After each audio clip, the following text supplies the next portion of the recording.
Chennai Silk Saree Sale. Latest collections at unbelievable prices. Up to 50% offer or branded gifts. Srinagar, Velachery, Cropate and Thiruvallur. பிரதமருடைய 2 நாள் தமிழக பயணம், அதில் குறிப்பாக இன்றைய தினத்தில் கங்கை கொண்ட சோழபுரத்தில் இருக்கக்கூடிய அந்த ராஜேந்திரனுடைய பிறந்தநாள் மற்றும் முப்பெருமுழாவில் கலந்து கொண்டு பல்வேறு நிகழ்வுகளில் அவர் கலந்து கொள்கிறார். முக்கியத்துவம் வாய்ந்ததாக பார்க்கப்படுகிறது.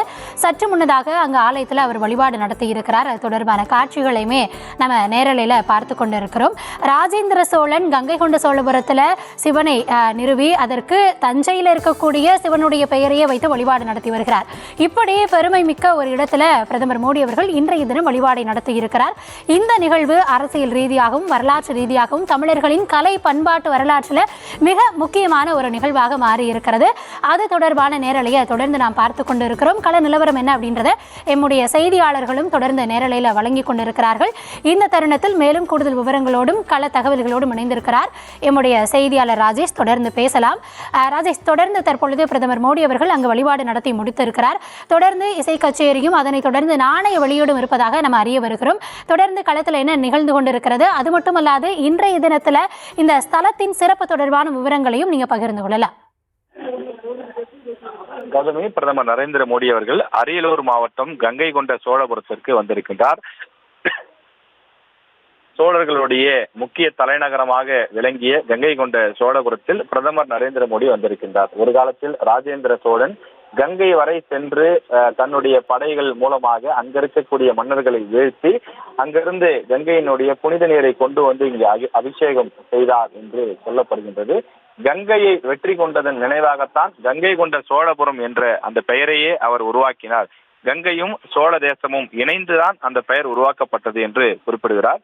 அந்த வகையிலே கங்கையிலிருந்து இன்றைக்கு அந்த தொகுதியினுடைய எம்பியாகவும் இருக்கக்கூடிய பிரதமர் நரேந்திர மோடி அவர்கள் அதே கங்கையிலிருந்து அந்த புனித நீரை கொண்டு வந்து ஒரு அபிஷேகத்தை செய்திருக்கின்றார்.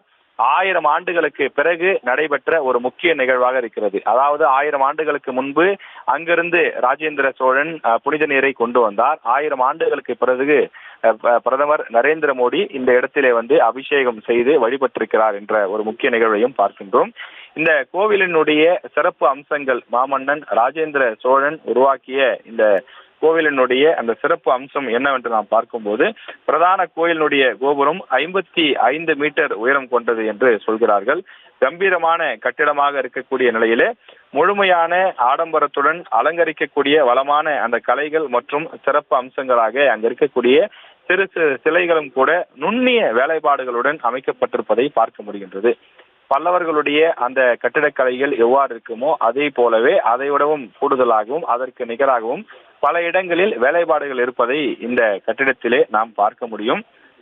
இது கோவிலாக வழிபடக்கூடிய ஒரு முக்கிய தெய்வ ஆலயமாக இருந்தாலும் கூட சோழர்களுடைய கட்டிடக்கலைக்கு சான்றாகவும் 1000 ஆண்டுகள் கடந்து நிற்பதை நாம் மீண்டும் மீண்டும் நினைவுபடுத்த வேண்டிய, சொல்லி காட்ட வேண்டிய ஒரு தேவையும் இங்கே இருப்பதை பார்க்க முடிகின்றது.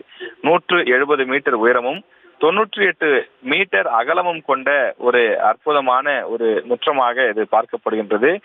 சிவபெருமானினுடைய அந்த மற்ற கோவில்கள் போலவே பிரதான தெய்வம் இந்த இடத்தில் சிவலிங்கம் அமைக்கப்பட்டிருக்கிறது. ஆனால் 13 அடி உயரம் இருக்கக்கூடிய ஒரு பிரம்மாண்ட சிவலிங்கம் கோவிலினுடைய கருவறையில இருப்பதையும் நாம் பார்க்கின்றோம். அந்த இடத்தில்தான் பிரதமர் நரேந்திர மோடி அவர்கள் தற்போது வழிபாடு நடத்தினார். அதனைத் தொடர்ந்து அந்த கோவில் பிரகாரத்தில் இருக்கக்கூடிய மற்ற தெய்வங்களையும் அவர் மனமுருகி வேண்டிக் கொண்டிருக்கக்கூடிய அந்த காட்சியை நாம் மறுபுறம் பார்த்துக் கொண்டிருக்கிறோம்.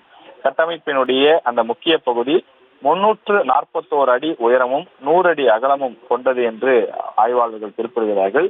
இந்த கோயிலுக்கும் நகரத்துக்கும் இருக்கக்கூடிய சுவாரஸ்யமான அம்சங்களில் ஒன்று அந்த இடத்திற்கான அந்த பெயர் வந்ததும் ஒரு முக்கியமான காரணம் என்று குறிப்பிடுகிறார்கள்.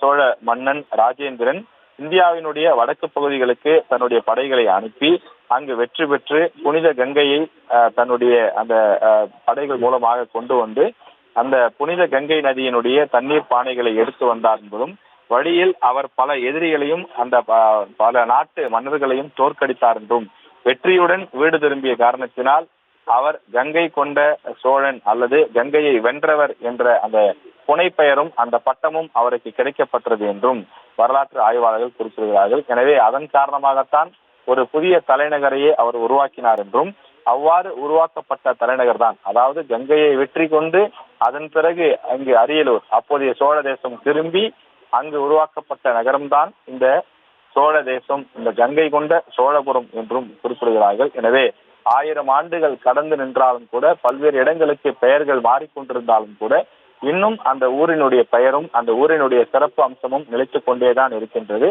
அந்த சோழர்கள் காலத்தில் எப்படி ஒரு சோறுடித்த நாடாக, ஒரு வளர்ச்சி மிக்க நாடாக, விவசாயத்தில் செழித்த ஒரு பகுதியாக இந்த பகுதி இருந்ததோ, அதே போன்றதொரு செழிப்புமிக்க பகுதியாக இந்த பகுதியை மாற்ற வேண்டும்.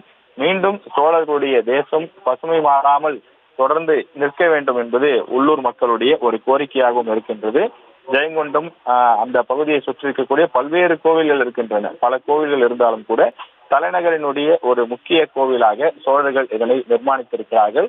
அதனுடைய வரலாற்று சாட்சியாகத்தான் அங்க இருக்கக்கூடிய பல விஷயங்களை நாம் பார்த்துக் கொண்டிருக்கிறோம். பிரதமர் நரேந்திர மோடி அவர்களுக்கு ஓதுவார்கள் தொடர்ந்து தமிழிலே அவர்கள் திருவாசகத்தை ஓதி அவர்களுக்கு வழிபாடு செய்த முடித்தனர். அதன் பிறகு அங்கிருந்து அவர் ஒவ்வொரு பிரகாரங்களுக்கும் சென்று அங்கு வழிபாடு செய்து கொண்டிருக்கிறார்.